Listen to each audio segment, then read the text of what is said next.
The video is now in session, and originally I was going to talk about the Georgia Senate runoff elections and how Ossoff and Warnock were able to win.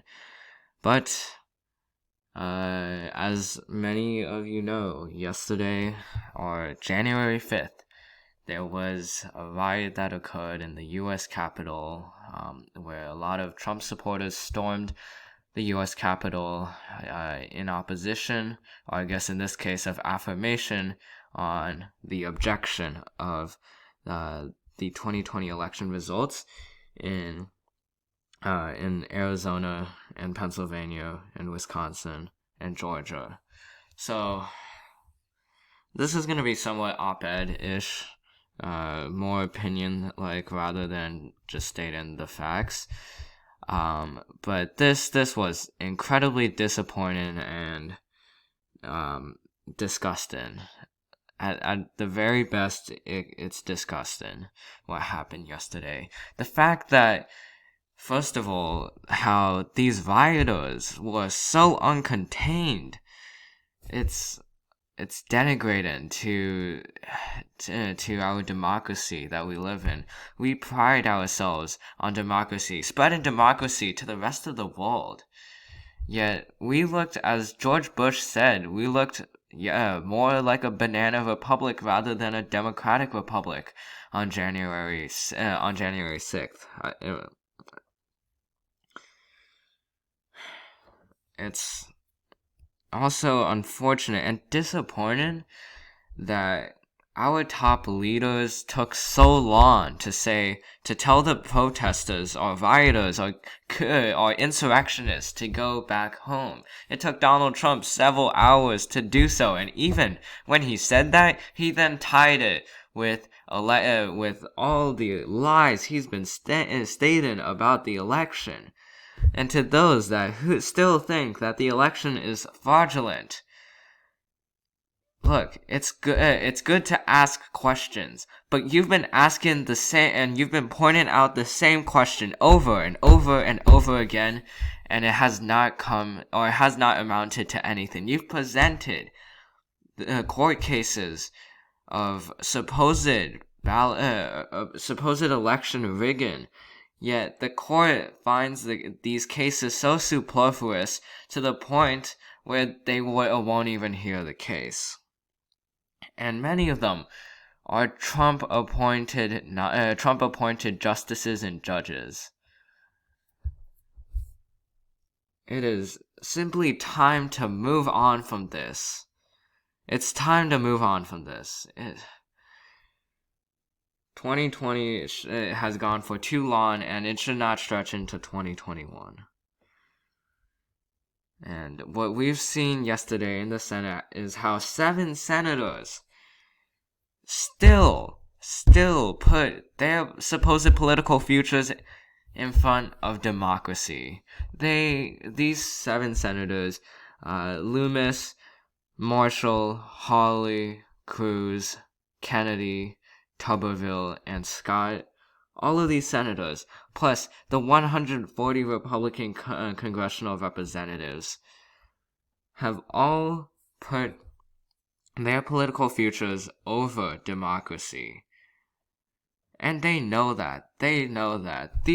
Some of these people are smart, or went to a good school. Ted Cruz went to a good school. Rick Scott, same thing. Josh Hawley. But these people simply do not care. They went to law school, I'm just gonna say that. But they ultimately do not care about the Constitution because they only care about power, their political power. They want Trump's attention because they know that Trump has a grasp on all of these voters. If you looked at the riots, a lot of them listened to Trump. When Trump said at the Save America event to go to the U.S. Capitol and convince the weak Republican representatives to change their vote, they did that, and they broke into the U.S. Capitol. It is sickening that these 7 senators would still object. And it's no longer a matter of these people, they can say that they have actual questions on election integrity in the 2020 election, but they know that this was political. They know that they did this politically speaking. And what's really embarrassing, I guess, for Ted Cruz is that he is heavily kissing Trump's ass, who remember in 2016 where Trump went against Cruz's wife, calling her disgusting. Yet Ted Cruz is still kissing Trump's ass, and gosh, it's time to move on, okay? I think everyone should know that at this point. It's time to move on. This is the last point in the election process, and from here on, there's no stopping. There's no stopping Joe Biden from being elected or becoming the president. And ultimately, what we need to do is we need to work together. We need to listen to each other, but most importantly, we need to get work done in the 117th Congress, because what we saw in the 116th Congress was nothing was done at all. It was more of a puppet theater rather than an actual democracy at work. And another thing that I have to state is, what the hell happened with law enforcement? If we saw at the summer protests, we saw that National Guards were deployed, where people were pushed and shoved, and law enforcement shooting at people. But in this supposed protest, which is more of a riot, we see the law enforcement allowing people to get into the Capitol building, where some police members took barricades out so that they could allow supposed protesters in closer to the U.S. Capitol. And I will tell you, there will definitely be some firings that will occur. There will definitely be firings, because 4 people died from this tragic and horrific event.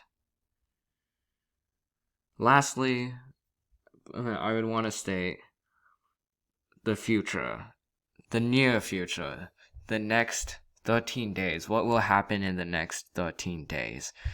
Because we saw how,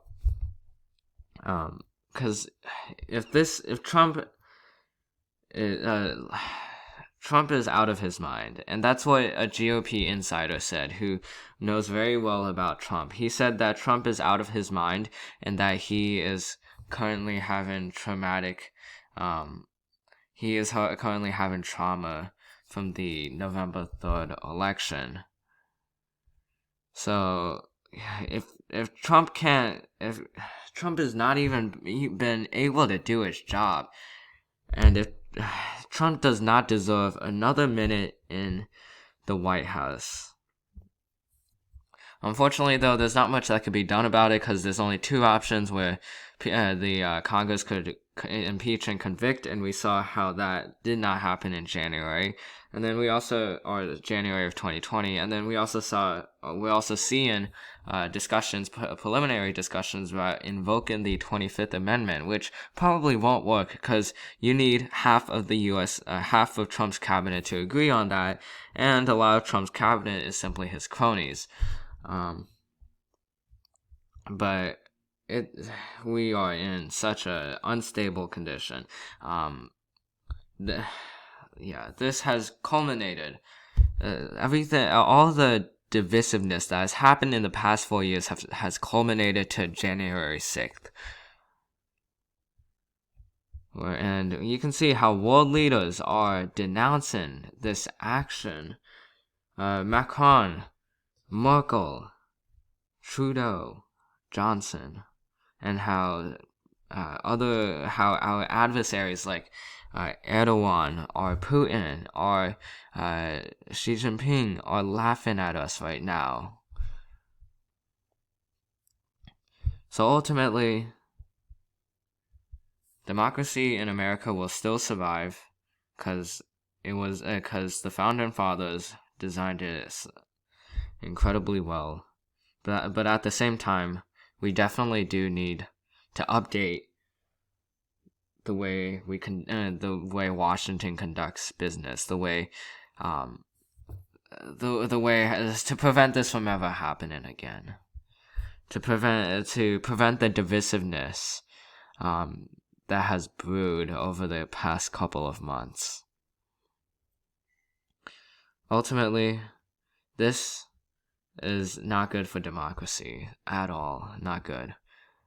And politically speaking, these senators, even though they were originally in affirmation to the objection, because they thought they would have a political future by doing so, ultimately they're not going to be able to win in 2024. They're not going to be able to win their Republican primaries. Rick Scott, Ted Cruz, Josh Hawley, all of these three senators have aspirations to be president. But there's no way that the Republican establishment would let this from happening. And when 93 other senators had objected to the objection, then you know that this is really just a political suicide. Alright, so that is the end of this video. Tomorrow, or not tomorrow, but in the next video, I'll be talking about the Georgia Senate runoff elections, how Ossoff was able to pull out ahead of David Perdue. It is in part because it's in part the same reasons that this occurred, that the riots occurred on January 6th. But anyway, this is the end of this video, and I'll see you in the next one.